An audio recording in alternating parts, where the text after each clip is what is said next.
generate such tremendous force that drivers are literally at the mercy of their machines.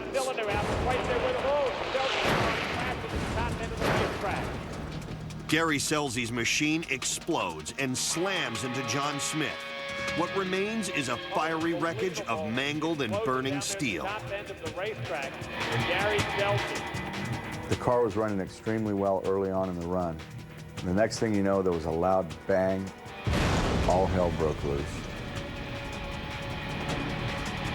The car folded in half, flew across the racetrack at 270 miles an hour, clipping John Smith. The engine came out of the car and actually rolled down the top of John's car.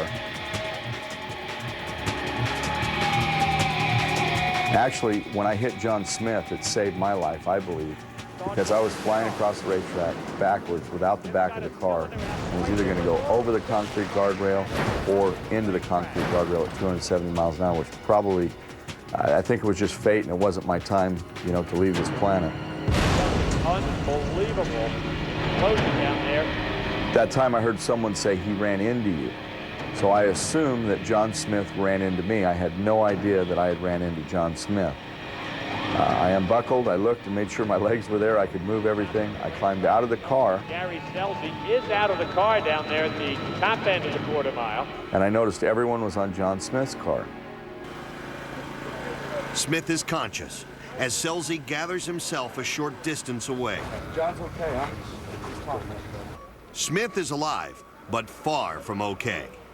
I was awake. I was a little weary at first, but then once I got all my motor skills back, I knew what was going on. They stabilized me in the car. They assessed all the injuries that I had had. It was bone-jarring. All in an instant, I saw a flash out of the corner of my eye, and I saw that Gary had blown up, and then he was flying toward me. I'm actually ducking in the car because I know that Gary's coming my way. The impact bent the steering wheel and broke my wrist at the same time. And the motor landed on top of my legs. It broke the tibia, and crushed my ankle. Made sure that they told Rhonda, my wife, that everything was okay. And then I joked around with Gary Scelzi a little bit and told him that he owed me a beer for that one. I'll see you a little bit, John. Gary, so win a race, Pop. I'm good, guys. My neck hurts. Thanks to quick work by the safety crew, John Smith will return to compete in the sport he loves.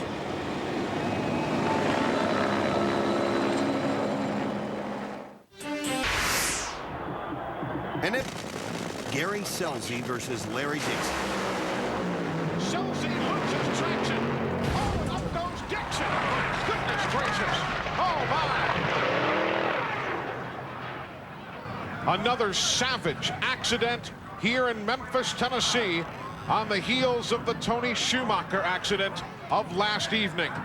The night before, Scelzi faced Tony Schumacher, who suffered a brutal crash. Now this. Larry's wasn't as violent, but from where I was sitting, it was as violent as Tony Schumacher's because the car looked like it just exploded into pieces.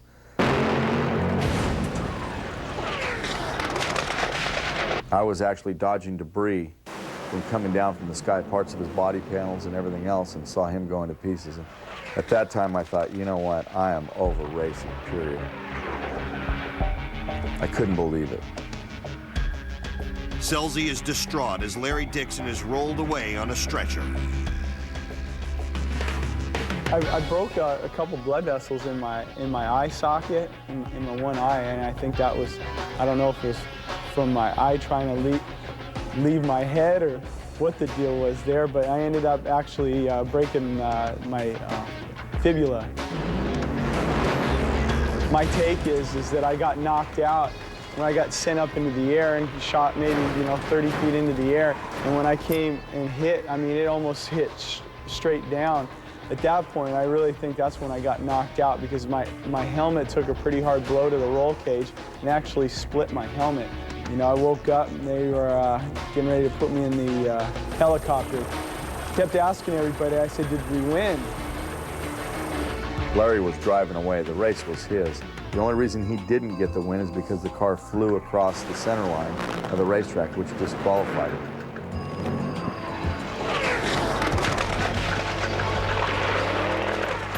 But we actually gave Larry the champagne and stuff to kind of, you know, make the moment a little bit better. And we know that Larry actually won that race. It wasn't our race to win. Dixon will be back at the wheel 2 weeks later, broken leg and all. Wobbles, but it's Bergen with the advantage off of turn 2. These sprint cars don't run as fast, but they have their own set of hazards. To begin with, they're prone to flip. This car flips about 17 times, but who's counting?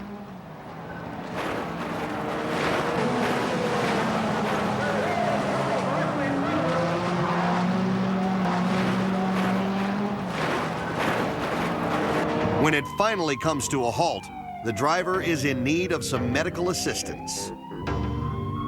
Extends his lead over Brett Kading for third. But perhaps the biggest danger is fire. And all of a sudden, motor problems. Mechanical problems on the 2M. Oh, a fire in the 2M. Big fire. Brett Kading's fuel tank erupts and engulfs him in flames. And Brett Kading rolls, and the track safety crew is there very quickly. Very scary moment on the front straightaway for the veteran Brett Kading as his son Tim runs over to assist. One wonders what it's like to be on. Usually associate monster trucks with racing, but when called into action, these giant machines are quicker and more agile than expected.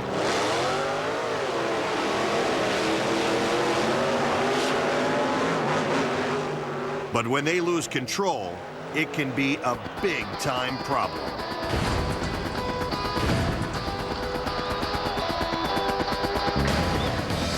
King Kong gets through the first part of the race okay, but then starts rocking off balance, smashes into 2 police cruisers, and nothing can be done to prevent the ensuing explosion.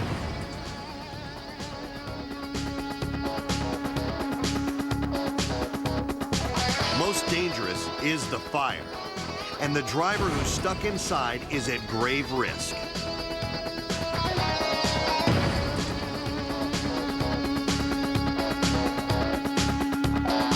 Fortunately, he somehow manages to escape without getting harmed.